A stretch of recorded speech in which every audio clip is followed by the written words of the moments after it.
प्राचीन काल में एक सेठ जी के 7 पुत्र थे। सातों के विवाह हो चुके थे। सबसे छोटे पुत्र की पत्नी श्रेष्ठ चरित्र की थी, परंतु उसके कोई भाई नहीं था। एक दिन सभी बहुएं घर लीपने के लिए पीली मिट्टी लेने गईं। जैसे ही बड़ी बहू ने मिट्टी खोदी, वहां से एक सर्प निकला, तो बड़ी बहू खुरपी से उस सर्प को मारने लगी। यह देखकर छोटी बहू ने उसे रोकते हुए कहा, मत मारो इसे, यह बेचारा निरपराध है। यह सुनकर बड़ी बहू ने उसे नहीं मारा। तब सर्प एक ओर जा बैठा। तब छोटी बहू ने उसे कहा, हम अभी लौट कर आती हैं, तुम यहाँ से जाना मत। यह कहकर वह सबके साथ मिट्टी लेकर घर चली गई और वहां कामकाज में फंसकर सर्प से जो वादा किया था उसे भूल गई। उसे दूसरे दिन वह बात याद आई तो वहां पहुंची और सर्प को उस स्थान पर बैठा देखकर बोली, सर्प भैया नमस्कार। तो भैया कह चुकी है, इसलिए तुझे छोड़ देता हूँ, नहीं तो झूठी बात कहने के कारण तुझे अभी डस लेता। भैया मुझसे भूल हो गई, उसकी क्षमा मांगती हूँ। तो सर्प ने कहा, अच्छा, तू आज से मेरी बहन हुई और मैं तेरा भाई हुआ। तुझे जो मांगना है मांग ले। छोटी बहू ने उससे बोला, भैया मेरा कोई नहीं है, अच्छा हुआ जो तू मेरा भाई बन गया। कुछ दिन व्यतीत होने पर वह सर्प मनुष्य का रूप रखकर उसके घर आया और बोला, मेरी बहन को भेज दो। बड़ी बहू ने हैरानी से कहा, इसके तो कोई भाई नहीं था। मैं दूर के रिश्ते में इसका भाई हूँ, बचपन में ही बाहर चला गया था। उसके विश्वास दिलाने पर घर के लोगों ने छोटी को उसके साथ भेज दिया। उसने मार्ग में बताया, मैं वही सर्प हूँ, इसलिए तू डरना नहीं, और जहाँ चलने में कठिनाई हो वहाँ मेरी पूंछ पकड़ लेना। इस प्रकार वह उस घर पहुंच गई। वहां के धन ऐश्वर्य को देखकर वह चकित हो गई।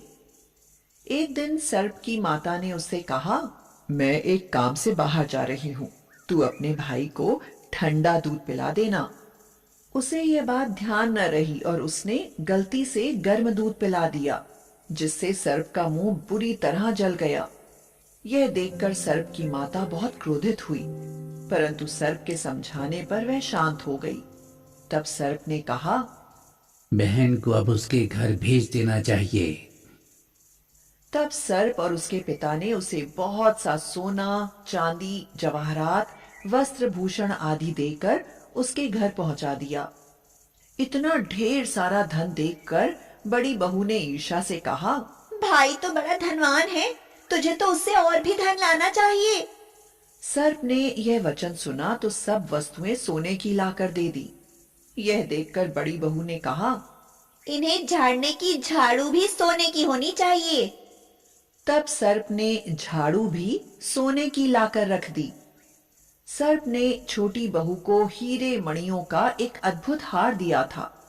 उसकी प्रशंसा उस देश की रानी ने भी सुनी और वह राजा से बोली, सेठ की छोटी बहू का हार यहाँ आना चाहिए।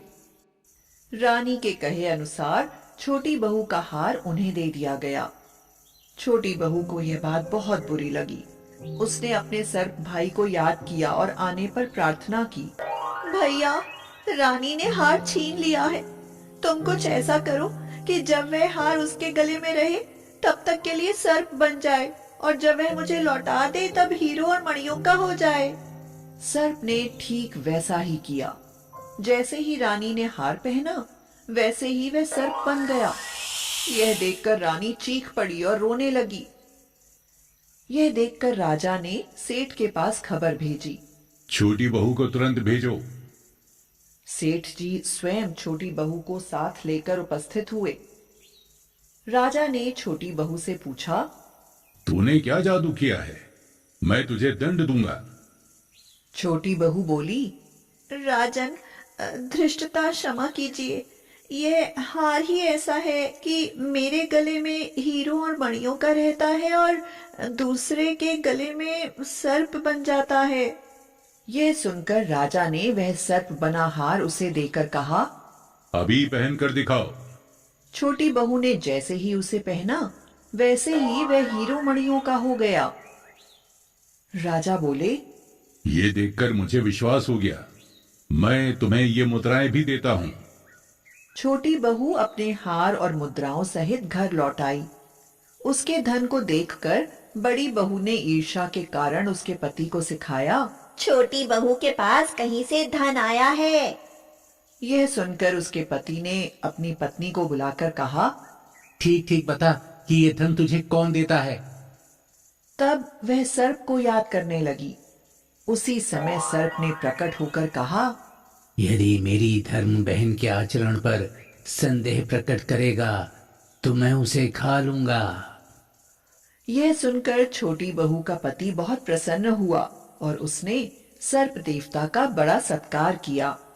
उसी दिन से नाग पंचमी का त्योहार मनाया जाता है और स्त्रियां सर्प को भाई मानकर उसकी पूजा करती हैं।